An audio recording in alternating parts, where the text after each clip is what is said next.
देत नाही. पहिली गोष्ट अशी, आपल्या हातात जी वस्तू आहे मोबाईल, ही आपल्याला भरपूर ठिकाणी डिस्टर्ब करते. एक 10 मिनिटं आपल्या फॅमिलीसाठी थोडी बाजूला ठेवा, कारण काय इन्फॉर्मेशन आपल्या फॅमिलीसाठी आम्ही सांगतोय. बरोबर आहे.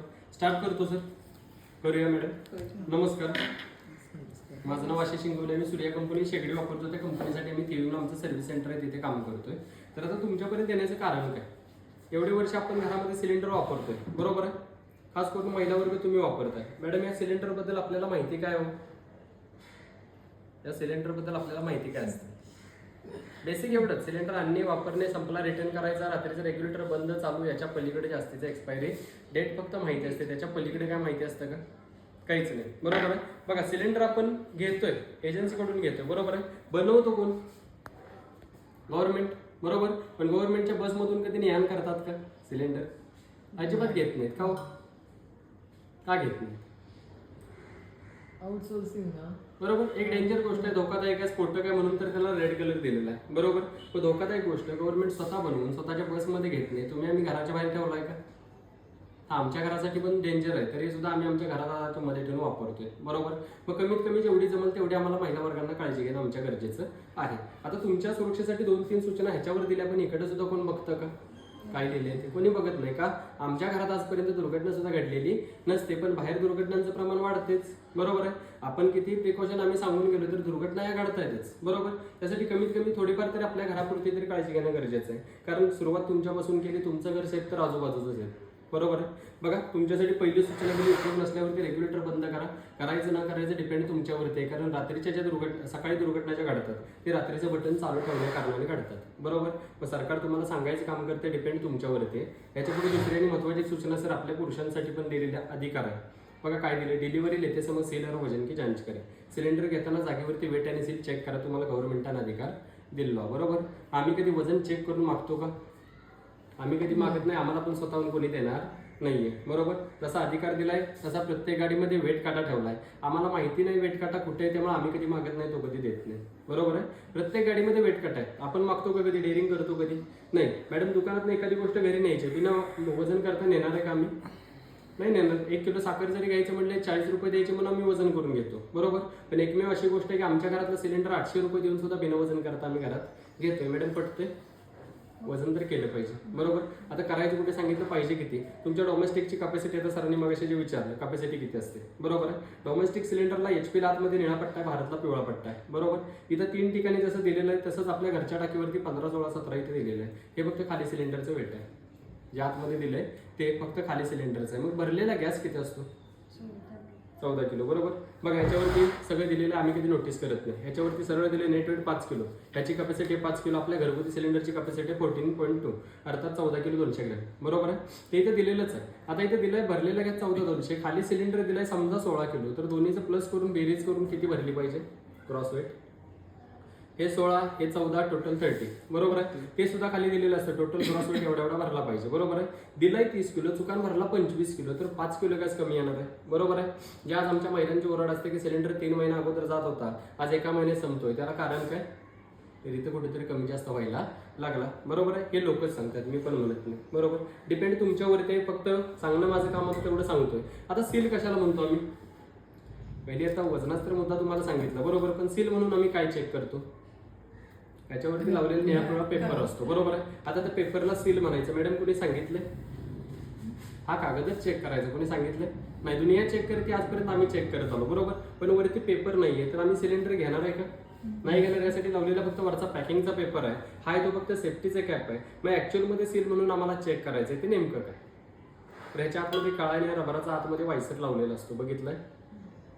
माहिती आहे ना, असतो ते. आता तो आतमध्ये खराब असेल किंवा नसेल तर काय होतं? पहिली गोष्ट, रेग्युलेटर लागत नाही, लागलं तर याच्याकडनं बारीकसा वास येतो, आवाज येतो. दुसरी गोष्ट, सिलेंडर जागेवरती लिकेज राहतो. तो चेक करायची साधी घरगुती फक्त पद्धत सांगतो. सिलेंडर घरामध्ये घेताय किंवा नवीन सिलेंडर जोडताय त्यावेळी कॅप काढल्यानंतर थोडंसं पाणी घ्यायचं, याच्यामध्ये 2 थेंब पाणी टाकायचं. पाणी टाकल्यानंतर लिकेज असेल तर काय होणार आहे? गाडीचं पंक्चर काढताना बबल्स येतात तसे इथून बबल्स यायला चालू होतात, बरोबर आहे. बबल्स दिसले समजायचं सिलेंडर लिकेज आहे, आणि सिलेंडर लिकेज असेल तर घरामध्ये घ्यायचा नाही, कारण छोटा लिकेज आहे. पंक्चर नाही काढला, पंक्चर वाढतो, गाडीचा अपघात, बरोबर आहे. त्या पद्धतीने हे जागेवरती नाही चेक केले सुद्धा मोठं होऊन दुर्घटनेला कारण बऱ्याच ठिकाणी ठरलेलं आहे. जरी आपल्या घरात होऊन द्यायचं नसेल तर तुम्हाला चेक केलं पाहिजे. कारण काय आहे, छोटं लिकेज बाय चान्स आपल्या घरात कधी मोठं जर का झालं तर किती मोठं होतं. एका सेकंदाचं फक्त प्रेशर दाखवतो 5 किलोच्या सिलेंडरचं. ह्याच्या 3 पटीने आपल्या घरच्या सिलेंडरला प्रेशर कंटिन्यू चालू झालं तर थांबवू शकता का मला फक्त सांगा. बघा जे दाखवलंय ते फक्त एका सेकंदाचं, बरोबर आहे. कंटिन्युअसली त्याच्या 3 पटीने आमच्या घरच्या सिलेंडरला चालू झालं, थांबणार आहे का? ऑटोमॅटिक तर थांबणार नाही. अशा कंडिशनमध्ये महिला वर्ग तुम्ही घरामध्ये एकटे असता, बरोबर. काय करू शकताय सर? आपण जरी घरात असलो काय करू शकतो ह्याच्यावरती उपाय एकच आहे, कॅप काढायची. जशी काढतोय त्या पद्धतीने ह्याच्यावरती दाबून धरायची, एजन्सीला कॉल करायचं, घरी माणूस बोलवून घेऊ शकता. तुमचं घर आणि शेजाऱ्याचं घर वाचू शकतं, बरोबर. पण आपण काय करतो, कोटी रुपयाचं घर मागं जवळ आम्ही आमचा जीव वाचवायला घराच्या बाहेर पडतो, बरोबर. पण त्याच्यामध्ये ऑटोमॅटिक सिलेंडर पेटतो सुद्धा. त्याची कारण काय बघा, आपण काहीही न करता पेटतो. त्याचं कारण काय, आमच्या सिलेंडरच्या बाजूला कुठेतरी फ्रीज मिक्सर आम्ही लावून ठेवलेला आहे, बरोबर आहे. फ्रीज कधी बंद केलाय का? कंटिन्यू बटन चालू आहे, अर्थात पाठीमागे कंटिन्यू स्पार्किंग चालू आहे, खेचायला वेळ लागणार नाही. दुसरी गोष्ट, देवघरात दिवसभर देवबत्ती चालू असते, बरोबर आहे. त्याच्या पलीकडे बघितलं खेडोपाडी आम्ही बघतोय लोकांच्या घरामागे चुली वगैरे चालू असतात, मच्छरची अगरबत्ती कॉईल वगैरे बऱ्याच ठिकाणी लावल्या जातात. कोणाच्याही कॉन्टॅक्टमध्ये हा जर का आला, सिलेंडर तुमचा तोंडाला पेटला, बघा सिलेंडर तुमचा तोंडाला पेटला, मॅडम विझवायची कोणाची हिंमत आहे सर? आज बऱ्याच ठिकाणी आपल्याला प्रॅक्टिकल शिकवतात की सिलेंडर तोंडाला पेटला तर ओली चादर टाका, कोणता टाका, बकेट टाका, माती टाका, सगळं शिकवलेलं असतं, बरोबर आहे. पण सर माहिती असून डेअरिंग कोणी करत नाही, पण तेच खरं आहे, बरोबर ना. डेअरिंग करणार आहे कोणी? माहिती असतं काय करायचं, पण डेअरिंग 90% लोक पाठीमागे सरतात, डेअरिंग कोणी करत नाही. जर तुम्ही डेअरिंग केलं तर तुमचं घर स्वतःचं वाचू शकतंय. बघा असं पण फुटणार आहे, तसं पण फुटणार आहे, बरोबर आहे. पण जर का डेअरिंग करून वाचलं तर आपलं सुद्धा घर वाचू शकतं, शेजारी पण वाचू शकतो, बरोबर आहे. पण ह्यानं जर का तुमचं घर फुटलं तर शेजारी तर ठेवणार आहे का? बघायला सुद्धा ठेवत नाही, एवढा भयानक आहे, बरोबर आहे. आज तुमच्या इथे दुर्घटना घडली जी बर्चला हे जळालं होतं, हॉटेल जळालं होतं, बरोबर. 25 लोक एक्सपायर झाली, न्यूजमध्ये दाखवतात, मला पण माहिती नाही. बघा 25 लोक एक्सपायर झाले, चूक काय कोणाची होती? सिलेंडरची चूक झाली, बरोबर आहे. सिलेंडर पेटला म्हणून लोक जळाली. बदलला पाहिजे आणि 3 वर्षाला पाईप बदलला पाहिजे. पण आम्ही लक्ष कधी देतो?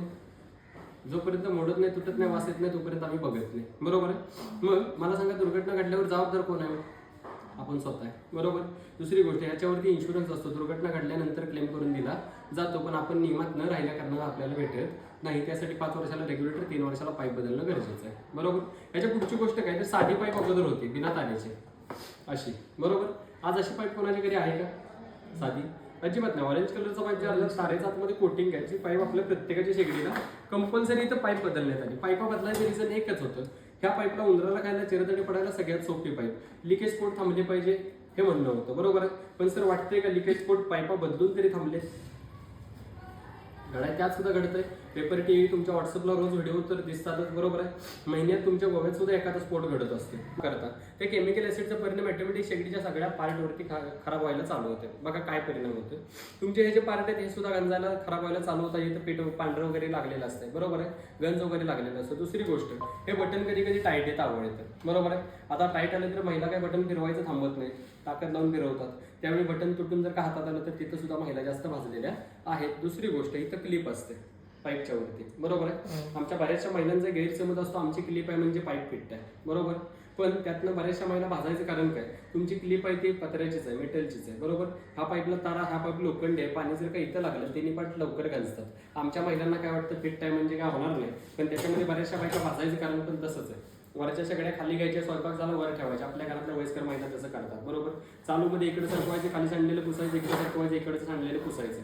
करताना प्रकार शेगडी इकडे तिकडे सरकवता की नाही सरकवता? बोला, थोडंसं बोलला तर मला पण बोलायला प्रोत्साहन भेटेल. बघा शेगडी आपण इकडे तिकडे सरकवताना, खाली वरती घेताना चुकून जर का तुमची पाईप निसटली तर गॅस काही तुमचा बंद होणार आहे का? पाईप सुटल्या गॅस आपला इथून चालू, इथल्या इथं खेचली जाते, इथं लागली, सेकंदाला 20 फूट जाळ फेकला जातो. कशा पद्धतीने फेकला जातो 1-2 मिनिटांनंतर तुम्हाला दाखवणारच आहे, परंतु सेकंदाला 20 फूट. त्यावेळी पाईप लूज पडलेली असते, त्याच्यामध्ये एखादा व्यक्ती जर का अडकला, तुम्ही 10व्या मिनिटात तुमच्यावर तुमचा नवरा किती जेव्हा प्रेम करतोय, 10व्या मिनिटात येईल का घरी तुम्हाला वाचवायला? काही झालं तर मीच माझ्या सुद्धा घरामध्ये इथून मी जाऊ शकत नाही, ही रिअलिटी आहे, बरोबर. यासाठी तुमची काळजी महिलांनी स्वतःपुरती तरी घेणं गरजेचं आहे. हेच फक्त सांगायचा माझा उद्देश आहे, बरोबर. मग यासाठी करायचं आहे काय, रोजच्यावर ओलं कापड, कोरडं कापड घेऊन शेगडी साफ जरी करून घेतली तर शेगडी आपली साफ राहू शकते, बरोबर. पण डिपेंड तुमच्यावर ते ओलं कापड वापरायचं की निर्म्याचं पाणी जायचं यूज करायचं आहे. मॅडम काय कराल संध्याकाळी घरी गेल्यावर? पाण्याने तळून. बरोबर. तुम्ही कितीही सांगा का तर ती एक सवय लागलेली हॅबिट असते. बरोबर आहे. सांगायचा मुद्दा माझा एवढाच आहे बघा, आम्ही कोलिन वगैरे बऱ्याचशा महिला युज करतात. बरोबर आहे. बघा सगळ्या तुम्ही कुठलंही लिक्विड वापरा त्याच्यामध्ये केमिकल ऍसिड थोडं तरी असतात. बरोबर आहे. आणि त्याचा परिणाम ऑटोमॅटिक शेगडीवरती होत राहतो. सांगायचा मुद्दा एवढाच आहे, आम्ही तुम्हाला किती अवेअरनेस करून गेलो सर, सिलेंडरचा वायसर चेक करा, वजन चेक करा सांगून गेलो तरी मला माहिती आहे 90% लोक त्यावेळी मागे सरकतात. का तर त्याच्याबरोबर वाद कोणी घालायचा. बरोबर आहे. सांगायचा पॉईंट ऑफ व्ह्यू माझा एवढाच आहे, पायाच्या नकापासून केसापर्यंत आज आम्ही प्रत्येक गोष्टीला सुरक्षा लावली. लांबचं राहू दे, इथं सगळ्यांचे मोबाईल आहेत, कव्हर टाकले कशासाठी, मोबाईल चांगला दिसावा म्हणून टाकले का कोणी. तसं ॲटो ड्रिपर आपल्या सिलेंडरसाठी, सिलेंडरच्या सगळ्या प्रॉब्लेमवरती ॲटो सिस्टम असावा की नसावा, तर डेफिनेटली असावा. बरोबर आहे. आता तोच सिस्टम माझ्या कंपनीने बनवलं, त्याची फक्त प्रॅक्टिकली 5 मिनिटात सांगून मी थांबणार आहे. पहिली गोष्ट विकायला आणलेलं नाही, तर बऱ्याच लोकांना वाटतं बॅगेतनं काढले म्हणजे जाताना गाड्यात मारणार. बरोबर. त्यासाठी पहिलं क्लिअर करतो, इथं विकायसाठी आणलेलं नाही, दाखवायचं आमचं फक्त काम चालू आहे. हे बघितलंय अगोदर बघितलंय का तुमच्याकडे आहे का बघितलंय फक्त आहे. ओके. यूज करताय. बरोबर आहे. म्हणजे अर्थात तुम्ही पिक्चर बघितलेला आहे, तुम्हाला आता वेगळा पिक्चर दाखवायची गरज नाहीये. बरोबर आहे. फक्त सस्पेन्स आता सोडू नका, काय काम करते ते फक्त अगोदर सांगू नका. बघा सगळ्यात महत्त्वाची गोष्ट, ह्याला सूर्या गॅस सेफ्टी डिव्हाइस म्हटलं जातं. काम काय करतो, 2 मिनिटात प्रेझेंट करून थांबतो. हा प्रेशर गेज इंडिकेशन देतो आपली सिलेंडर भरली किती, रवली किती, संपणार कधी. जे आम्ही आजपर्यंत वजन कधी करत नव्हतो ते दाखवायला चालू झालं. बरोबर आहे. म्हणजे सिलेंडर भरली का नाही भरली कळते कशा पद्धतीने. बघा हा ब्लॅक कलरचा काटा दिसतोय खाली, तोच पूर्ण वरती येऊन टेकला, आपले सिलेंडर फुल भरलेले, सेंटरला अर्धे आलेले, रेडमध्ये गेला की रेडमधून खाली येईपर्यंत सिलेंडर 8 दिवसात संपणार आहे. प्रॉब्लेम मिटला, वजनासाठी त्यांच्याशी भांडायची गरज नाही आणि दाखवते संपणार कधी, त्यामुळे अगोदर घरात दुसरा घ्यायची गरज नाही. बरोबर. आता याला बसवायला काय लागत नाही, ज्या पद्धतीने रेग्युलेटर लावतो तसा रिंग वरती उतरून आयास इन्स्टॉल करायचं, रिंग खाली प्रेस करायचे, बटन तुमचं ऑन करायचं. बटन ऑन केल्यानंतर गॅस सप्लाय बाहेर व्हायला पाहिजे होता. सर येतोय का गॅस बाहेर, बघूया लाईटरवरून पेटला का. बटन तर तुमचं ऑन आहे पण गॅस बाहेर येतोय का, अजिबात नाही. का तर ह्याला एक ब्लॉकिंग सिस्टम आहे, जोपर्यंत रेग्युलेटर वरती लागत नाही, अर्थात तुमचं कनेक्शन पूर्ण होत नाही, तोपर्यंत गॅस सप्लाय पास होत नाही. बघा ह्याच्यावरती आपला रेग्युलेटर बसवूया. बघा हे बटन चालू आहे, हे पण बटन चालू आहे, शेगडीचं पण बटन आपण ऑन केलं. बरोबर. बटन तुमचे तिन्ही चालू आहेत. सर शेगडी पेटली पाहिजे मॅडम, हे चालू आहे, हे चालू आहे, हे पण चालू आहे, पण पेटणार नाही कारण मीटर काटा अजून डाऊनच आहे. पेटते का शेगडी, अजिबात नाही. आता याला एक सिस्टम दिली कशासाठी, तर कधी कधी काय होतं आपल्या लहान मुलाकडून, वयस्कर माणसाकडून गडबडी ते बटन चालू राहतं. बरोबर. लायटर मारायचं बरेचसे लोक विसरतात, त्यासाठी सिस्टम दिलाय. जोडल्यानंतर ह्याला फक्त 2 वेळा आतमध्ये पंपिंग करावं लागते. हा जो मीटर दिसतोय ह्यालाच फक्त 2 वेळा पंप करायचं, आतमध्ये प्रेस करायचं, 1 2, काटा तुमचा वरती सरकला, तुमची सिलेंडर किती राहिली ते दाखवलं. बरोबर आहे. आता इथे शेगडी आपण चालू करूया. बघा आता सुरक्षा इथून पुढे काय देतं ते फक्त बघूया, कारण इथून पुढे तुम्हाला कोणत्याही बटनाला जे रात्रीचं पण सकाळी चालू करावं लागतं ते करायची गरज नाही, कारण इथून पुढे काहीही झालं माझं मशीन आपल्याला ऑटोमॅटिक संरक्षण देतं. आता कसं बघा, गॅस चालू आहे. बरोबर. चालूमध्ये शेगडी इकडे तिकडे सरकवताना खालीवर घेताना हा जर तुमचा पाईप सुटला तर आपल्या रेग्युलेटरला मात्र 100% गॅस चालू राहून फडका होतो. बरोबर. सर आता चालूमध्ये पाईप तुमची परमिशन असेल तर काढून बघायची का. बघा चालूमध्ये आपण इथलं पाईप सोडवला आणि पाईपला मुद्दामून मी आग मारायचा प्रयत्न केला, काळा काटा कुठे सकल झाला पाहिजे, तुमचा गॅस ऍटो जागेवरती स्टॉप केला. बरोबर. थोडंसं काठेवरती पुन्हा एकदा बारकाईने लक्ष द्या, तुमच्यासाठी पुन्हा एकदा मी तीच प्रोसेस करतो. पाईप काढतो, गॅस काटा किती सेकंदात डाऊनला जातो एकदा काठेवरती बघा. मी म्हणतो कोणत्या बटनाला मी हात लावला का, अजिबात नाही. डिव्हाइस का तुमच्याकडे पाईप निघाला, विदिन सेकंड गॅस तुमचा बंद झाला, पण तीच पाईप तुमच्या रेग्युलेटर सुटली असती तर मात्र गॅस चालू राहून भडका झाला असता. बरोबर. कशा पद्धतीने गॅस चालू राहतो आणि कसा भडका होतो फक्त 1 सेकंदाचा दाखवतो. मॅडम व्हिडिओ करा फक्त तो व्यवस्थित.